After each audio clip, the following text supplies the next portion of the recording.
நீங்க ஒரு அனுபவம் உள்ள ஒரு பேரவைத் தலைவர் வந்திருக்கிறீங்க. உங்களுக்கு நீண்ட நெடுநாளும் தெரியும். நீங்க திராவிட இயக்கத்தில் இருந்தவர், நான் அதெல்லாம் மறுக்கல.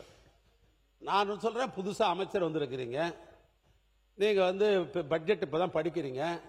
இதுக்கு பின்னால் நீங்க திட்டங்கள்லாம் போடப்பட்டு மக்களுக்கெல்லாம் போய் சேரணும். நீங்க இன்னும் போட்ட திட்டங்கள் எதுவும் மக்களுக்கு போகல. இது வரைக்கும் நாங்க போட்ட பட்ஜெட்ல எல்லாம் நடைபெற்று கொண்டிருக்கிறது. அதுவும் நீங்க அதிகாரிகளை கேட்டா சொல்லுவாங்க, உங்களுடைய செக்ரட்டரி கேட்டா சொல்லுவாங்க. அப்படி இருக்கிற பொழுது இப்ப போடுற பட்ஜெட் தான் ஓராண்டு காலத்துக்கு உங்களுடைய திட்டங்கள்லாம் மக்களுக்கு போய் சேரணும். அப்படி சேருகிற பொழுது நீங்க அதெல்லாம் செஞ்சோன்னு பின்னால் பெருமையா பேசலாம். நான் அதுல மறுக்கல. ஆனால் நாங்க 43 காலமாக சாலையே கிடையாது பல கிராமத்து. நான் ஏன் பேசுறேன், என்னுடைய ஊருக்கு நான் 84 எம்எல்ஏ பாடுதான் எங்க ஊருக்கு நான் பஸ் விட்டேன். ரோடு கிடையாது. ஆனால் அதுக்கு பின்னால் திராவிட இயக்கம் வந்துதான் எல்லா கிராமத்துக்கும் சாலை போட்டிருக்கிறோம், எல்லா இடத்துக்கும் மருத்துவமனை கட்டிருக்கிறோம், ஆரம்ப சுகாதாரம் கட்டிருக்கிறோம், பள்ளிக்கூடம் கட்டிருக்கிறோம், உயர்நிலை கல்லூரி எல்லாம் கட்டிருக்கிறோம். நான் அதை பெருமையா பேச நான் சொல்றேன் இல்ல. ஆனால் 53 ஆண்டு காலமா ஆஸ்பத்திரி ஒழுகுது, டாக்டர் போடல, அது போடலாம். எப்படி நாடு இதெல்லாம் செய்தது நாங்க தான். உறுப்பினர் இருங்க. நேற்று முன்தினம் பள்ளிப்பட்டு எம்எல்ஏவாக இருந்த ரெட்டியார் இல்ல ரெட்டி ஏகம்ப ரெட்டியார் அவருடைய 100ஆண்டு விழாவுக்கு போனேன். அப்ப நான் சொன்னேன், 84 நான் 17 தொகுதிகளுக்கு சென்னை, செங்கல்பட்டு, திருவள்ளூர், காஞ்சிபுரம் உள்ளடக்கிய செங்கல்பட்டு மாவட்டத்துக்கு 17 தொகுதிக்கு மாவட்ட செயலாளர் இருந்தேன்.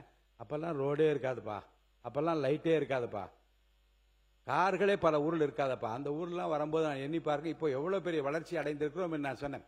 காலப்போக்கில் ஒவ்வொரு ஆட்சியும் பல திட்டங்களை தான் நிறைவேற்றி. அவர் சொல்ல வந்த கருத்து என்ன என்றால், அவ்வளவு செய்தும் கூட முதல்ல பாராட்டினார். முதல் பேராவே அதான், செய்தும் கூட இன்னும் வசதி இல்லாத இருக்கிற நிலைமை இருக்குது. அந்த இடத்துல தான் அவர் சொல்ற. அப்படிதான் நம்ம எடுத்துக்கொள்ள வேண்டும். இன்னும் இருக்கு, இன்னும் செய்ய வேண்டிய பணிகள் ஏராளம் இருக்கிறது என்கிற அந்த அர்த்தத்தில் தான் எடுத்துக்கொள்ள வேண்டும். தவிர ஒட்டுமொத்தமா ஒண்ணுமே செய்யல எப்படி சொல்ல முடியும்? அவரு நீர்வளத்துறை அமைச்சர் சொல்றாங்க, கேட்டுக்கலாமே. உடனே கூட மாண்பு உறுப்பினர் அண்ணன் மூத்த உறுப்பினர், எது எதெல்லாம் செஞ்சிருக்கிறீங்க போறீங்கன்றது உங்களுக்கு எல்லாமே தெரியும்.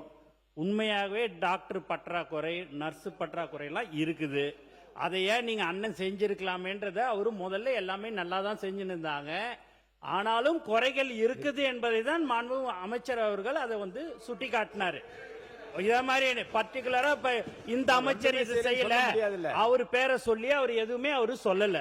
அவரு ஒழுங்கா இப்பதான் முதல்ல அமைச்சராக 100 நாள் தான் ஆச்சு. நாங்க அந்த 100 நாளே பல சாதனைகளை செய்திருக்கிறோம் என்பது உங்களுக்கு தெரியும். அப்படி இருக்கும்போது நிறைய குறைகள் இருக்குது என்பதை அவர் சுட்டி காட்டினாரு. அதை கண்டிப்பாக எங்களுடைய ஆட்சியில் அதையெல்லாம் நாங்கள் செய்துவோம் என்பதையும் தெரிவித்துக்கிறேன்.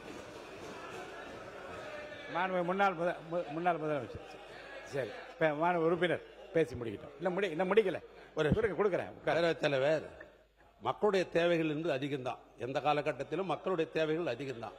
ஆனால் அந்தந்த ஆண்டும் நிதிநிலை அறிக்கைக்கு ஏற்பத்தான் ஒரு அரசாங்கம் திட்டங்களை போட முடியும், வரவு செலவு செய்ய முடியும். அது எந்த ஆட்சியை வந்தாலும் சரி, ஜனநாயக நாட்டில் அந்தந்த ஆண்டுக்கு வருகிற வருவாய் வைத்துத்தான் நாம் எப்பவுமே போடுறோம். ஆனால் மக்களுடைய தேவையை முழுமையா பண்ண முடியாது. கொஞ்சம் கொஞ்சமா தான் பண்ணி வர முடியும்.